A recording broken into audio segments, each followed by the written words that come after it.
Hello दोस्तों, नमस्कार। आज की इस वीडियो में हम सिंधु घाटी की सभ्यता यानी कि सैंधव सभ्यता एवं संस्कृति के बारे में पढ़ने वाले हैं। घटना चक्र की बुक है और उसके प्रीवियस ईयर क्वेश्चन के कलेक्शन को हम आज करने वाले हैं। चलिए शुरू करते हैं। सबसे पहले हम नोट्स वाले सेक्शन को देख लेते हैं, जिससे कि हमारा रिवीजन हो जाए और क्वेश्चन को सॉल्व करने में बहुत ही आसानी हो। सैंधव सभ्यता साधारणतः 3 नामों से जानी जाती है। कौन कौन से नाम? इसको सिंधु सभ्यता भी कहते हैं, सिंधु घाटी की सभ्यता एवं हड़प्पा सभ्यता भी कहते हैं। हड़प्पा सभ्यता की खोज वर्ष 1921 में भारतीय पुरातत्व सर्वेक्षण के महानिदेशक सन जॉन मार्शल के निर्देशन में राय बहादुर दयाराम साहनी ने किया था। हड़प्पा पाकिस्तान के पंजाब प्रांत के साहिवाल जिले में स्थित है, जबकि मोहनजोदाड़ो सिंध प्रांत के लरकाना जिले में स्थित है। पिग्गट महोदय ने हड़प्पा एवं मोहनजोदाड़ो को एक विस्तृत साम्राज्य की जुड़वा राजधानियाँ कहा था। ठीक है। उसके बाद बात करें तो हड़प्पा रावी नदी तट पर बाएं स्थित है, जबकि मोहनजोदाड़ो सिंधु नदी के दाहिने तट पर स्थित है। सर जॉन मार्शल ने सर्वप्रथम इस सभ्यता को सिंधु सभ्यता का नाम दिया था। किसने नाम दिया था? सर जॉन मार्शल ने पहली बार इसे सिंधु सभ्यता नाम दिया था। रेडियो कार्बन डेटिंग की बात करें यानी कि C14 जैसी नवीन विश्लेषण पद्धति के द्वारा हड़प्पा सभ्यता की जो तिथि निर्धारित की गई वो 2300 ईसा पूर्व से 1700 ईसा पूर्व मानी गई, जो सबसे ज़्यादा मान्य है। लगभग 2300 ईसा पूर्व से 1900 ईसा पूर्व तक यह सभ्यता अपने विकास की पराकाष्ठा पर थी, जिसे मैच्योर इंडस वैली सिविलाइजेशन कहते हैं। यह सभ्यता मेसोपोटामिया तथा इजिप्ट यानी मिस्र की सभ्यताओं की समकालीन है, कंटेम्प्रेरी कही जाती है। विभिन्न विद्वानों ने सैंधव सभ्यता की कालविधि का निर्माण निम्नलिखित तरीके से किया है। तो आइए देख लेते हैं किसने क्या समय माना है। जॉन मार्शल की बात करें तो इन्होंने 3250 से लेकर 2750 ईसा पूर्व इसकी कालावधि माना है। उसके बाद अर्नेस्ट मैके के हिसाब से ये 2800 से 2500 ईसा पूर्व के आसपास की संस्कृति है। उसके बाद माधव स्वरूप वत्स, जहाँ पे MS वत्स के नाम से जाने जाते, ज़्यादा ही फेमस है, तो 3500 ईसा पूर्व से 2000 ईसा पूर्व के बीच इसको मानते हैं। उसके बाद गैड के अनुसार ये 2350 से 1750 या फिर 1700 के आसपास है ये। फिर मार्टिमर व्हीलर के हिसाब से ये 2500 से 1500 के ईसा पूर्व के आसपास है। इसको NCERT भी इसी को मानता है। उसके बाद फेयर सर्विस के हिसाब से 2000 से 1500 ईसा पूर्व के आसपास का ये समयावधि मानी जाती है। अब इस सभ्यता के अवशेष मुख्यतः अफगानिस्तान के सार्तुगाई एवं मुंडीगाक, पाकिस्तान में पंजाब, सिंध, बलूचिस्तान, भारत के पश्चिमी प्रांतों में जैसे कि पंजाब, गुजरात, राजस्थान, हरियाणा, पश्चिमी उत्तर प्रदेश, जम्मू कश्मीर, पश्चिमी महाराष्ट्र में पाए जा चुके हैं। इस सभ्यता की कहानी की बात करें तो सर्वाधिक पश्चिमी पुरा स्थल जो इस सभ्यता से संबंधित है उसको सुतका जंडौर जो बलूचिस्तान में पड़ता है। सबसे पूर्वी स्थल आलमगीरपुर पश्चिमी उत्तर प्रदेश अर्थात मेरठ में उत्तर प्रदेश के पड़ता है। उत्तरी स्थल मांडा जो जम्मू कश्मीर में है और दक्षिणी स्थल दैमाबाद है जो कि महाराष्ट्र में स्थित है। इस का आकार त्रिभुजाकार है जो वर्तमान में लगभग 13 लाख किलोमीटर क्षेत्रफल में विस्तृत है। प्राप्त साक्ष्यों से यह ज्ञात होता है कि हड़प्पा सभ्यता की जनसंख्या एक मिश्रित प्रजाति की थी जिसमें मुख्यतः 4 प्रजातियां थी। जैसे पहली प्रजाति थी प्रोटो ऑस्ट्रेलॉइड, जिसे कॉकेशियन भी कहते हैं, जो कॉकस माउंटेन के आसपास के एरिया से आए हैं। कॉकस माउंटेन्स कहाँ पड़ते हैं?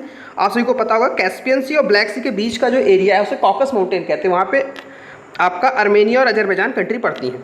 उसके बाद भूमध्य सागरी जिसे इंडो यूरोपियन रेस कहते हैं, वहाँ से थर्ड टाइप के जो लोग थे वो अल्पाइन थे और लास्ट में मैंगोलाइड। 4 तरह के लोगों के पाए जाने की मान्यता है। मोहनजोदाड़ो के अधिकांशतः भूमध्य सागरी प्रजाति के लोग थे। मोहनजोदाड़ो में अधिकांशतः लोग भूमध्य सागरी प्रजाति के थे। सिंधु घाटी के संस्थापकों के विषय में विभिन्न विद्वानों ने मत दिए हैं जो इस प्रकार हैं। डॉक्टर लक्ष्मण स्वरूप के हिसाब से सिंधु सभ्यता के निर्माता आर्य थे। गॉर्डर चाइल्ड एवं मार्टिमर व्हीलर के अनुसार सुमेरियन ने इस सभ्यता को विकसित किया। उसके बाद RD बनर्जी के हिसाब से द्रविड़ इस सभ्यता के जन्मदाता हैं।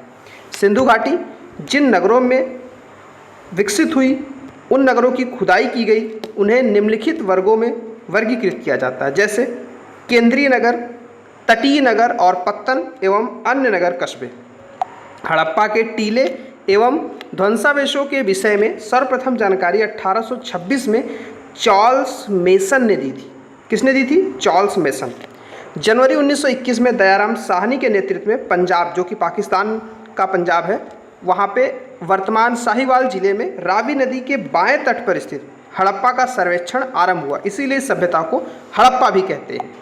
वर्ष 1926-27 से 1933-34 के बीच एमएस वत्स ने तथा वर्ष 1946 में मार्टिमर व्हीलर ने व्यापक स्तर पर उत्खनन कराया। हड़प्पा से प्राप्त 2 टीलों में पूर्वी टीले को नगर टीला, पश्चिमी टीले को दुर्ग टीला कहते थे। ठीक है, यहाँ से 6 कच्छों की 2 पंक्तियाँ मिली हैं, जिसमें 2 पंक्तियों में निर्मित कुल 12 अन्नागार के अवशेष प्राप्त हुए हैं। हड़प्पा के सामान्य आवास क्षेत्र के दक्षिण में ऐसा कब्रिस्तान है जिसे समाधि R37 का नाम दिया गया है। नगर की रक्षा के लिए पश्चिम की ओर स्थित दुर्ग टीले को व्हीलर ने माउंट एबी की संख्या दी है, माउंट एबी। इसके अतिरिक्त यहाँ प्राप्त कुछ अन्य महत्वपूर्ण अवशेषों में एक बर्तन पे बना हुआ मछुआरे का चित्र, शंख का बना बैल, स्त्री के गर्भ से निकलता हुआ पौधा जिसे गॉडेस ऑफ फर्टिलिटी यानी कि उर्वरता की देवी माना गया है, तांबे का बना इक्का, ईंटों के वृत्ताकार चबूतरे, गेहूं, जौ के दानों के अवशेष प्रमुख हैं। मोहनजोदाड़ो सिंधी भाषा का एक शब्द है जिसका हिंदी रूपांतरण होता है मृतकों का टीला। मतलब मोहनजोदाड़ो शब्द जो है सिंधी भाषा का शब्द है जिसका अर्थ है मृतकों का टीला। सिंध प्रांत के लरकाना जिले में सिंधु नदी के दाहिने तट पर स्थित है मोहनजोदाड़ो, जिसकी खोज सबसे पहले राखाल दास बनर्जी ने वर्ष 1922 में की थी। ठीक है, मोहनजोदाड़ो का सबसे ज़्यादा उल्लेखनीय स्मारक है बृहत स्नानागार, ठीक है, जिसे बोलते हैं बृहत स्नानागार। ठीक है, इसकी लंबाई उत्तर से दक्षिण मतलब नॉर्थ से साउथ की ओर लगभग 55 मीटर है। ठीक है, और चौड़ाई पूर्व से पश्चिम की ओर लगभग 33 मीटर है, मतलब कि 55 बाई 33 का ये एरिया है। और गहराई की बात करें तो लगभग 23 फीट। ठीक है, माफ़ कीजिएगा, इसकी गहराई 8 फीट है। ठीक है, उसके बाद यह विशाल स्नानागार किसी धर्मानुष्ठान आदि के लिए प्रयुक्त होता था। मार्शल ने इसे तत्कालीन विश्व का सबसे आश्चर्यजनक निर्माण कहा था। सिंधु सभ्यता में अभिलेख युक्त मोहरें सबसे ज़्यादा मोहनजोदाड़ो से मिली हैं, मतलब सबसे ज़्यादा सील्स जिसे बोलते हैं ना कि अभिलेख युक्त मोहरें, इन्हें सील्स कहा जाता है। तो ये सबसे ज़्यादा कहाँ मिले हैं? तो मोहनजोदाड़ो में। तो ये था नोट्स। अब इसके बाद अगला पार्ट इसमें जो दिया हुआ है मोहनजोदाड़ो के अन्य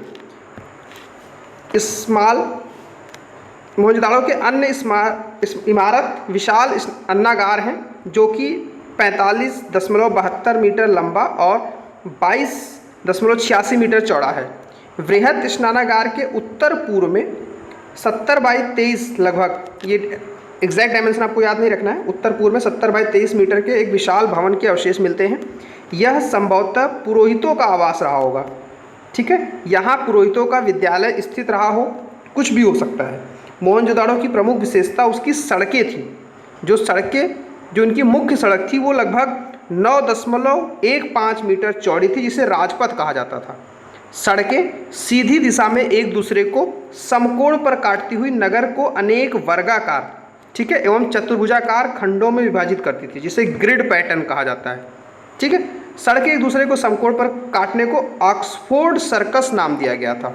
ठीक है, ये कीवर्ड याद रखना आपको, ऑक्सफोर्ड सर्कस। मोहनजोदाड़ो के पश्चिमी भाग में स्थित दुर्ग टीले को स्तूप टीला, ठीक है, कहा जाता है क्योंकि यहाँ पे कुषाण शासकों ने एक स्तूप निर्माण करवाया था। मोहनजोदाड़ो से प्राप्त अन्य अवशेषों में कांसे की बनी नृत्य नारी की मूर्ति, पुजारी यानी योगी की मूर्ति, मुद्रा पर अंकित पशुपतिनाथ की मूर्ति, कुंभकार के 6 भट्ठे, सूती कपड़ा, गले हुए तांबे के ढेर, सीपी की बनी हुई पटरी, अंतिम स्तर पर बिखरे हुए एवं कुएं से प्राप्त नरकंकाल, घोड़े के दांत, गीली मिट्टी पर कपड़े के साक्ष्य मिले हैं। मोहनजोदाड़ो से लगभग 130 किलोमीटर दक्षिण में स्थित है चहुंदाड़ो, जिसकी खोज 1921 में NG मजूमदार ने की थी। 1935-36 में इसके उत्खनन का श्रेय मैके को जाता है। यहाँ पे सैंधव संस्कृति के अतिरिक्त उत्तरवर्ती संस्कृति जैसे झूकर और झांगर संस्कृति भी कहते हैं कि अवशेष मिलते हैं। संभवतः यह एक औद्योगिक केंद्र रहा हो जहाँ पे मणिकारी और मुहर बनाने तथा भार माप के बटखने बनाने का काम होता था। मैके को यहाँ पे मनका बनाने का कारखाना यानी कि बीड फैक्ट्री एवं भट्टी भी मिली थी। यहाँ से प्राप्त अवशेषों में जो प्रमुख चीज़ें हैं वो है अलंकृत हाथी, खिलौना, कुत्ते के बिल्ली का पीछा करते हुए पदचिन्ह, सौंदर्य प्रशासनों में प्रयुक्त लिपस्टिक, चहुंदाड़ो एकमात्र पूरा स्थल है जहाँ से वक्राकार ईंटें मिली हैं। ठीक है, ये क्वेश्चन भी पूछा हुआ है कि वक्राकार ईंटें कहाँ से मिली? चहुंदाड़ो से। यहाँ किसी भी दुर्ग का अवशेष नहीं मिलता है।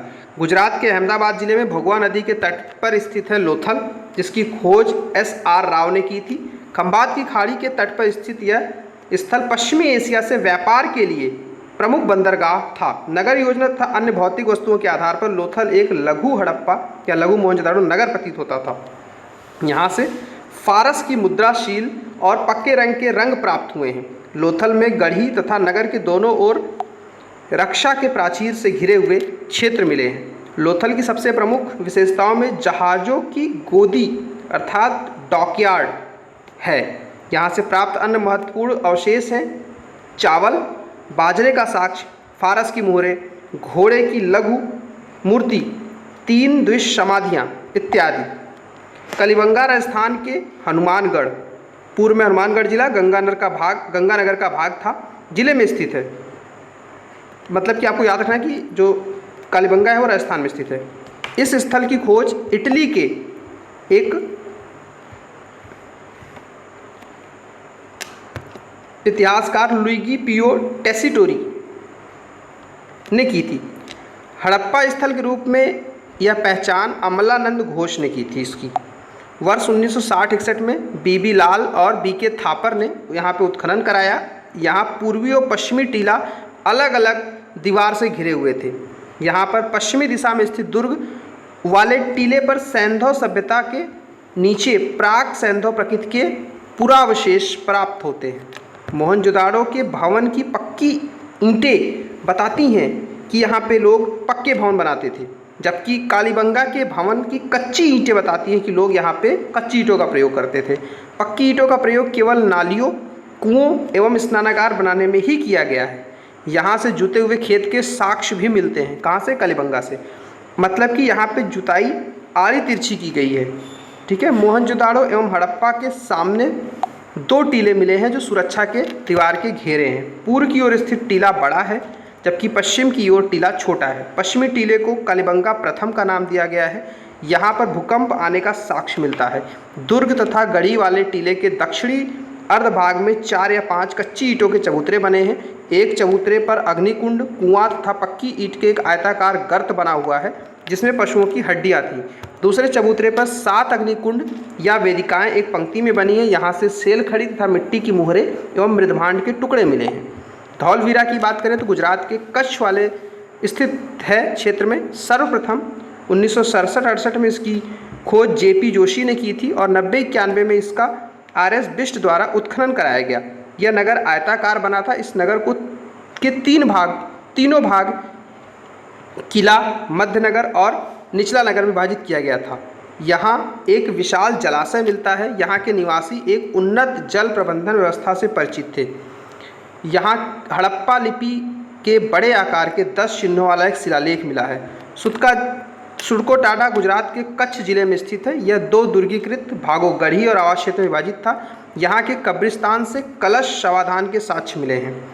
यहाँ घोड़ों की कुछ हड्डियों के साक्ष्य भी मिलते हैं। उसके बाद दैमाबाद जो महाराष्ट्र के अहमदनगर जिले में है, प्रवरा नदी के किनारे, वह संभव सभ्यता का सबसे दक्षिणी स्थल है। यहाँ से रथ चलते हुए मनुष्य, सांड, गैंडे आदि की आकृतियाँ प्राप्त हुई हैं। यहाँ से कुछ मृदभांड, सैंधव लिपि की मोहर, तस्तरी, प्याले आदि के साक्ष्य भी प्राप्त हुए। राखीगढ़ी जो कि हरियाणा के हिसार जिले में स्थित है, घग्गर नदी के तट पर, ये नवीनतम शोधों के अनुसार ये सबसे बड़ा सैंधव स्थल है। रोपड़ की बात करें तो पंजाब में स्थित है, सतलज नदी के बाएं तट पर। इसका आधुनिक नाम रूपनगर है। 1950 में इसकी खोज बीबी लाल ने की थी तथा 1953-55 के दौरान यज्ञदत्त शर्मा ने इसकी खुदाई कराई। यहाँ से क्या क्या चीज़ें प्राप्त हुई हैं तो मृदभांड, सेलखड़ी की मोहरें, चट के बटखरे, एक छुरा, तांबे का बाड़ाग्र, कुल्हाड़ी आदि प्राप्त हुए। यहाँ से मनुष्य के साथ पालतू कुत्ता के दफनाए जाने का साक्ष्य मिलता है। रंगपुर गुजरात के सौराष्ट्र क्षेत्र में स्थित है। यहाँ से प्राक हड़प्पा और हड़प्पा तथा उत्तर हड़प्पा काल के साक्ष्य मिलते हैं, अर्थात तीनों के साक्ष्य यहाँ मिल जाते हैं। यहाँ से प्राप्त वनस्पति के अवशेष आधार पर कहा जा सकता है कि यहाँ के लोग चावल, बाजरा एवं ज्वार की खेती करते थे।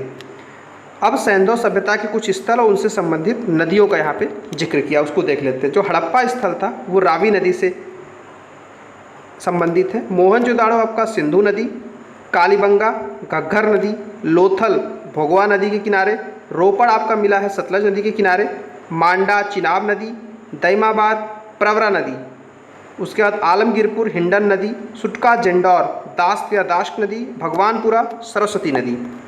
इसके अलावा आलमगीरपुर उत्तर प्रदेश के मेरठ जिले के हिंडन नदी के किनारे स्थित है। यहाँ से खुदाई में कई मिट्टी के बर्तन और मनके मिले हैं। कुछ बर्तनों पर त्रिभुज, मोर, गिलहरी आदि के चित्र भी मिले हैं। हुलास जो उत्तर प्रदेश के सहारनपुर जिले में स्थित है, यहाँ से आपको उत्तर प्रदेश का सहारनपुर की लोकेशन अगर मैं बताऊँ तो ये है सहारनपुर का लोकेशन। तो यहाँ सहारनपुर से मिले हैं। यहाँ से कांचली मिट्टी के मनके, चूड़ियाँ, खिलौना गाड़ी आदि मिले हैं। सैंधव लिपियुक्त का एक ठप्पा भी मिला है। देसलपुर से एक रक्षा प्राचीर मिला है। सुटका जंडौर की बात करें तो ये बलूचिस्तान में दास नदी किनारे स्थित है। इसकी पहचान हड़प्पा स्थल के रूप में 1927 में ऑरल स्टीन ने की थी। इसका दुर्ग एक प्राकृतिक चट्टान के ऊपर स्थित है। यहाँ से मिट्टी के बर्तन, एक ताम्र निर्मित बाड़ाग्र, ताम्र निर्मित ब्लेड के टुकड़े, तिकोने, ठीकरे, मिट्टी की चूड़ियाँ आदि मिले हैं। सुटका टो की बात करें तो सुटका जंडौर के पूर्व में स्थित है। ये 1962 में इसकी खोज GF डेल्स के द्वारा की गई थी। यहाँ पे 2 टीले हैं और इसका आकार सुटका जंडौर जैसा ही है। बलूचिस्तान के दक्षिण तटवर्ती पट्टी पर स्थित बालाकोट एक बंदरगाह के रूप में कार्य करता था। यहाँ से हड़प्पा पूर्व एवं हड़प्पाकालीन अवशेष प्राप्त होते हैं। इस नगर की योजना सुनिश्चित थी और भवनों के निर्माण में कच्ची ईंटों का तथा नालियों के निर्माण में पक्की ईंटों का प्रयोग किया जाता था। यहाँ सबसे समृद्ध उद्योग जो है वो सीप का उद्योग माना जाता है। यहाँ से काफ़ी मात्रा में सीप की बनी चूड़ियों के टुकड़े मिलते हैं। इसके बाद बनावली की बात करते हैं तो बनावली हरियाणा के फतेहाबाद जो कि हिसार का भाग था स्थित था। 1977 के आसपास RS बिष्ट के द्वारा इस स्थल का उत्खनन करवाया गया। यहाँ से संस्कृति के 3 स्तर पर पाए जाने की बात सामने आई है, जैसे प्राक सैंधव, विकसित सैंधव और उत्तर सैंधव। यहाँ की जो सड़कें थी वो नगर को स्टार शेप में विभाजित करती थी। स्टार शेप मतलब इस हिसाब से कुछ एक सेंटर की तरफ सारी रोडें आती थी। यहाँ से मुहरे, बटखरे, कार्नेलियन के मनके, हल्की आकृति, तांबे के बाड़ाग्र इत्यादि चीज़ें मिलते हैं। फिर भगवानपुरा की बात करें तो यह हरियाणा के कुरुक्षेत्र जिले में सरस्वती नदी के दाहिने तट पर स्थित है। JPJC ने इसका उत्खनन कराया। यहाँ से प्राप्त प्रमुख अवशेषों में सफ़ेद, काले एवं आसमानी रंग की चूड़ियाँ, तांबे की चूड़ियाँ इत्यादि मिले हैं। मांडा जम्मू कश्मीर के चिनाब नदी के तट पर स्थित है। 1982 में इसका उत्खनन JP जोशी और मधुबाला द्वारा कराया गया। उत्खनन में यहाँ पे 3 सांस्कृतिक स्तर प्राप्त होते हैं। कौन कौन से? प्राक सैंधव, विकसित सैंधव, उत्तरकालीन सैंधव। यहाँ से मिट्टी के ठीकरे, हड्डी के नुकीले बाड़ाग्र, चर्ट ब्लेड, कांस की पेंचदार पिन तथा आधी अधूरी मुहर के अवशेष प्राप्त हुए हैं। उत्तर प्रदेश के बागपत जिले में बारोड तहसील के सिनौली नामक हड़प्पन पुरास्थल से संबंधित 125 मानव सावधान प्राप्त हुए हैं, जिनकी दिशा उत्तर से दक्षिण की ओर अर्थात नॉर्थ से साउथ की ओर दफनाया जाता था। मिस्र की सभ्यता का विकास नील की नदी की द्रोणी में हुआ था। मिस्र को नील नदी का उपहार कहा जाता है क्योंकि इस नदी के अभाव में यह भूभाग रेगिस्तान होता। और वहीं पे सुमेरियन सभ्यता की बात करें तो यह प्राचीन विश्व की प्रथम लिपि के आविष्कारकर्ता माने जाते हैं। खुदाई से प्राप्त बहुसंख्यक नारी मूर्तियों से अनुमान लगाया जाता है कि सैंधव सभ्यता मात्र सत्तात्मक रही होगी। सैंधव लोग शाकाहारी तथा मांसाहारी दोनों प्रकार के भोजन करते थे। ठीक है, उनके वस्त्र ऊनी, सूती दोनों प्रकार के होते थे। कंठहार, कर्णफूल, कड़ा, भुजबंद इत्यादि वो आभूषण पहनते थे। नवसारों से स्त्रियों के मांग में सिंदूर के प्रमाण मिले हैं जो हिंदू धर्म में सुहाग का प्रतीक है। सैंधव काल में पासा प्रमुख खेल हुआ करता था। सिंधु घाटी सभ्यता के लोग का मुख्य खाद्यान्न गेहूं और जौ था। रंगपुर से धान की भूसी, लोथल से चावल के अवशेष, लोथल से वृत्ताकार चक्की के 2 पार्ट, इसके अलावा सूती वस्त्रों के अवशेष से निष्कर्ष निकाला जाता है कि यहाँ के निवासी कपास उगाना जानते थे। सर्वप्रथम सैंधव निवासियों ने कपास की खेती आरंभ की। भारत में कपास ग्रीस गई, मतलब भारत से ग्रीस गई, और जिसे वहाँ के लोगों ने सिंडन नाम दिया। भारत में कपास की खेती लगभग 3000 ईसा पूर्व होती थी, जबकि मिस्र में 2500 ईसा पूर्व के आसपास शुरू हुई। हड़प्पा, मोहनजोदाड़ो, कलिबंगा, सुरकोट्टा के स्थलों में कुबड़दार ऊंट के जीवाश्म मिले हैं। सुरकोटाडा, लोथल, कलिबंगा से घोड़े जैसी मूर्तियाँ मिली हैं। हड्डियाँ, जबड़े आदि के अवशेष प्राप्त हुए। वहीं पे सिंधु सभ्यता का जो प्रमुख उद्योग की बात करें तो वस्त्र उद्योग प्रमुख था। मोहनजोदाड़ो से तांबे के 2 उपकरणों में लिपटा हुआ सूती धागा प्राप्त हुआ है। इससे प्राप्त पता चलता है कि वहाँ पे वस्त्र उद्योग होता था। लोथल और चौंदाड़ो में मनके बनाने का कार्य होता था। लोथल तथा बालाकोट सीप उद्योग के लिए सुप्रसिद्ध थे। प्रमुख धातु एवं प्राप्ति स्थलों की बात करें तो तांबा हमको कहाँ से मिलता था, तो खेतड़ी राजस्थान से एवं बलूचिस्तान ओमान एरिया से। लाजवर्द, बदसखां अफगानिस्तान, इन ईरान अफगानिस्तान से। चांदी राजस्थान की जेवार माइंस अजमेर खानों से एवं अफगानिस्तान ईरान से प्राप्त होता था। सीसा ईरान अफगानिस्तान अजमेर। शिलाजीत हिमालय से। गोमेद गुजरात से, और सोना दक्षिण भारत के कर्नाटक क्षेत्र से आता था। सैंधव निवासियों का आंतरिक और बाह्य व्यापार उन्नत अवस्था में था। सिक्कों का प्रचलन नहीं था। क्रय विक्रय में वस्तु विनिमय, जिसे बार्टर सिस्टम कहते हैं, का प्रयोग किया जाता था।